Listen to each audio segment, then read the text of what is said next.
The NHL is back into full swing, and we are back with some more NHL updated injury and trade rumor news for today. We're looking at some trade rumors involving teams like the Hawks, the Penguins, and the Senators, and we have several injury updates now that everything's back up and running into full force. We'll get into all the latest news coming up next.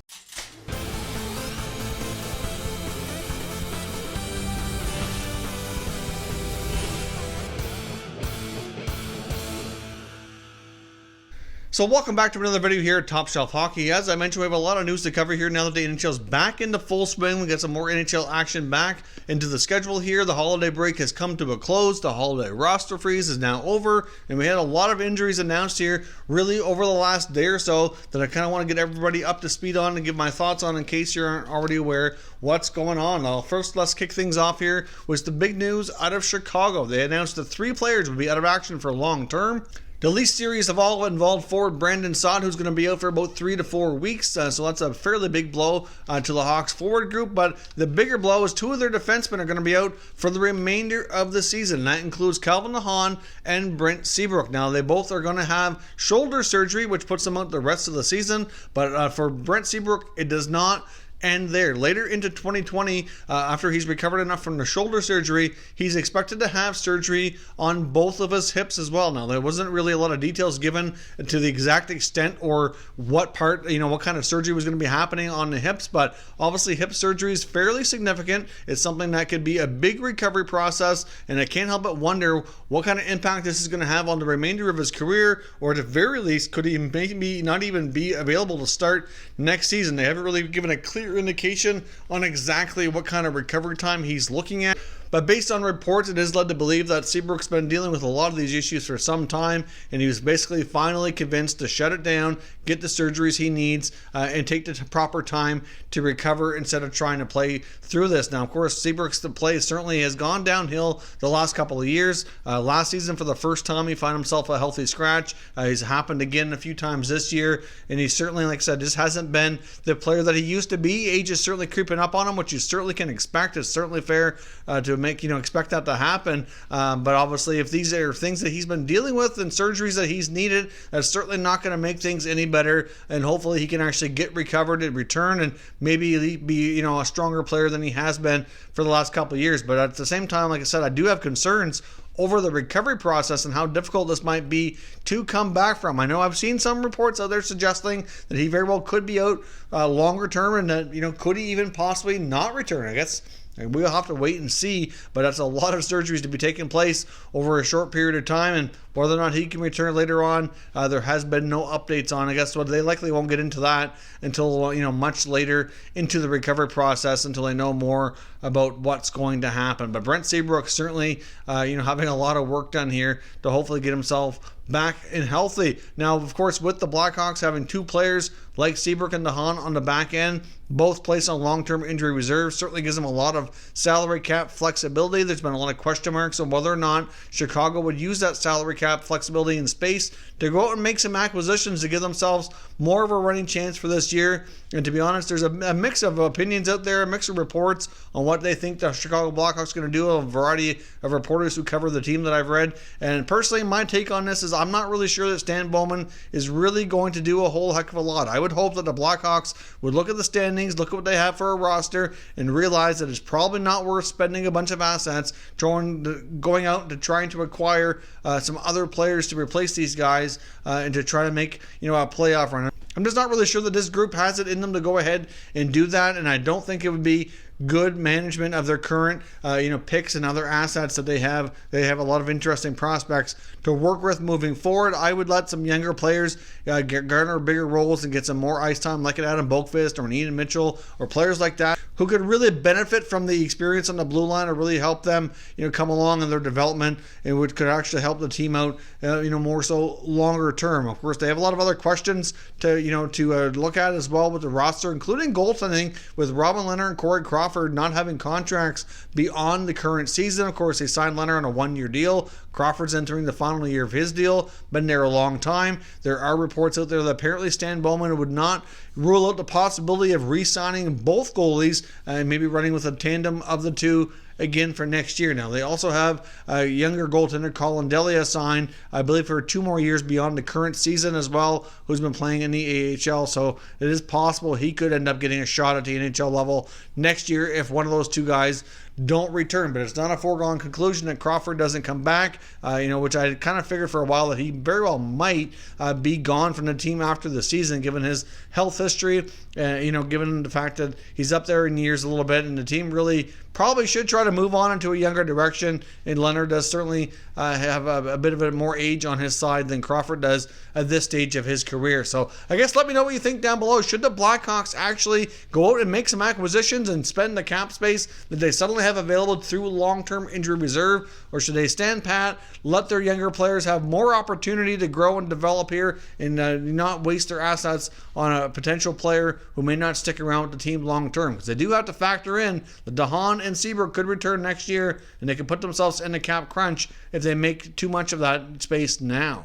Now, sticking with the NHL injury front, we have some other updates as well. Of course, we had the game not long before the holiday break between the Toronto Maple Leafs and Detroit Red Wings, where we saw Anthony Mantha basically kind of get body slammed by Jake Muzzin. It certainly went down pretty hard, hit his head. The Red Wings have announced that Mantha is going to be out for approximately 1 month based on that situation, and he suffered an upper body injury is all they're saying. I wonder if it is a concussion or not, because obviously it's difficult to place a timeline on a concussion, whereas other types of injuries, whether it be a neck, shoulder, or something more defined, very well might be easier to predict a recovery time. So they didn't really say beyond upper body, but they did indicate that it did happen during that situation in the Leaf game. So I guess we will see what happens with Mantha, but he is expected to be out for about a month. Now, the Montreal Canadiens also announced that they're going to be without a couple of their forwards on a week-to-week basis, and that includes forward Paul Byron and Joel Armia. Now, of course, Armia has actually been a nice acquisition for them since coming over from Winnipeg.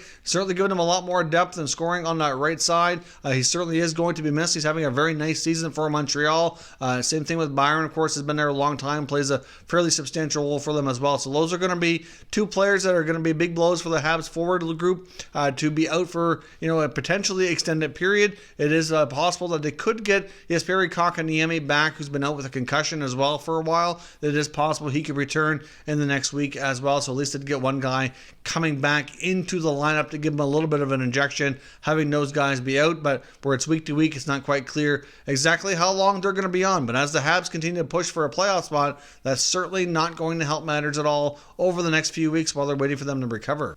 Now, as I mentioned as well, I want to take a look at some potential trade rumors involving the Pittsburgh Penguins. Now, amazingly, the Penguins have come out of the holiday break here with a really solid record, even though they've had tons of adversity and they've battled through tons of injuries, including Captain Sidney Crosby, who's been out for an extended period of time as well. So the Penguins have battled through, and they managed to have a lot of guys come up from the minors and perform admirably well and really stick in and really fill in quite nicely for the injured players. Now, it's believed that Jim Rutherford has been talked about quite a bit about some potential moves he might make. One move that we likely won't see is a goaltending trade, which was rumored quite heavily from the offseason all the way through to the early part of this year. But we've seen Matt Murray be the starter for the bulk of the time that he's been there, since basically taking over from Marc-Andre Fleury. There was some questions earlier in the year about Tristan Jarry maybe being moved, but he's played so well lately. He's garnered more and more starting opportunities. Both of them are restricted free agents. They've also got Casey DeSmith down in the minor leagues. And when you're a team that's doing well, heading into the playoffs, and you have some really good goaltending depth, it's probably not something you want to mess with just in case there is an injury or an unforeseen situation that you can't foresee happening. So it's unlikely at this point that he make a trade. Things can always change, and there's still lots of time before the deadline, but I think Rutherford likely stands pat on the goaltending situation and hangs tight here. He can be patient with both Murray and Jarry, where they're both restricted free agents, and maybe make a longer term decision after the season into the offseason. But it has been rumored that the Penguins likely would like to add another player, whether it be a third line center or a scoring winger. Definitely want to add a forward to the mix before the playoff run, as well as some depth on defense. Apparently the Penguins have been heavily scouting the Senators lately. They've watched quite a few of their games, having several members of their staff be present to watch this and make some observations. There's about 3 to 4 players that they could be taking a look at. For the most part, many believe that they could be looking at defenseman Ron Hainsey, of course, who they are quite familiar with. Of course, Hainsey signed a one-year deal with the Senators.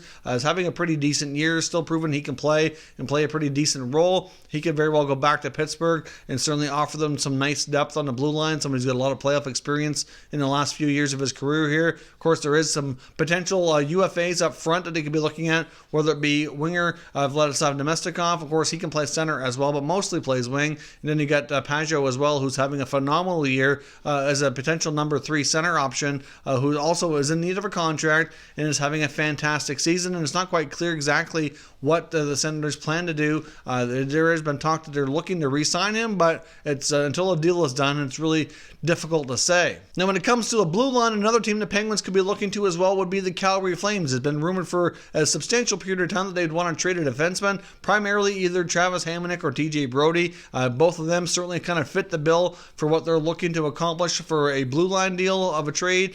So that's a possibility that the Flames could be a target there as well. I mean, the Penguins, regardless of what move they make here, Nick Bjugstad would make sense. That potentially could be one of the pieces going out. There's even been some talk they could look maybe to send him back to the Florida Panthers, because one player that the Panthers have that they very well could lose, whether it be through trade or free agency by next summer, would be forward Mike Hoffman, who is a pending UFA and likely doesn't fit into their plans just due to salary cap situation only. I mean, he's performed quite well there. I'm sure they'd be interested in retaining him, but it's going to prove very, very difficult for them to keep him around and to fit into their cap plans from that perspective. But a lot of that's probably going to depend on where Florida is in the standings. There's certainly a ways to go before we get to the deadline, and there's still a lot of teams that are probably undecided if they're going to be buyers or sellers or what they're going to be once we get to February. But Hoffman's another player that very well could find himself on the move, and obviously Bjugstad's a player that the Panthers are quite familiar with, so it's certainly debatable whether or not we could see a move there. So the Penguins have a lot of irons in the fire. There's lots of things they're looking at, according to the rumor mill right now, whether it be a winger, a number 3 center, or some depth on defense. I think GM Jim Rutherford very well could have a lot of things potentially on the move here. And one of the other things that he plans to do early as possible into January is to look at re-signing defenseman Marcus Pettersson to a longer-term extension. They really would have liked to have signed him to a longer-term deal from the get-go this past offseason. They just did not have the necessary cap space to get it done. And he's even been on record to say that he feels they owe it to him to negotiate a new deal as soon as they're able to and get him locked up for a longer period of time. So I guess we'll see what the Penguins do. There's lots of things that are being discussed. Jim Rutherford's known to be a rather aggressive GM. He's battled through with his team here through a lot of injuries and likely would like to have some help at it to make sure they have a goodest chance as possible to go on another playoff run. So let me know down in the comments about moves you think the Penguins should do here ahead of the NHL trade deadline. Now, speaking of the Ottawa Senators, one member of their team who very well might have his time coming to an end, has been there a long time, would be goaltender Craig Anderson. Now, it's not quite clear exactly what his future holds with the team, but he is a pending unrestricted free agent. It's not quite clear if he intends to play beyond the current season or not, but obviously the Senators are in a situation where they need to decide their goaltending future here soon enough. It looks as though Anders Nilsson, for the most part this year, has been the starter. They've given us some opportunity to Marcus Högberg recently with Anderson battling an injury, and he didn't do too badly, so it's not quite clear exactly what their plans will be beyond the current season. The only issue with Anderson being moved would be his salary, making over $4.75 million. Obviously, if a lot of teams that are interested would probably be wanting an experienced backup goalie, which he could certainly provide, but even with a 50% retention on salary, for a lot of teams, he would be considered to be rather expensive. So I'm not quite sure if many teams out there could afford him, but it is known that the Senators could consider moving him if a team comes calling before the deadline with a decent proposition to acquire the experienced netminder. But given how he's played in the past few years and given his age and the goaltending depth they have in the organization with a lot of younger goalies, I would imagine moving forward in next year and beyond that they'd want to give more of an opportunity to some of their younger goaltenders. So this very well could be his last run with the hockey club. That is all your latest news and rumors for today. So, of course, as always, we'll know your thoughts and opinions on everything discussed down in the comment section, and we can discuss further. If you're new to the channel, consider subscribing and turning on your notifications so you don't miss any future content. And give this video a thumbs up if you enjoyed it as well. I'd appreciate it if you did. As always, thank you for watching, and I will catch you next time.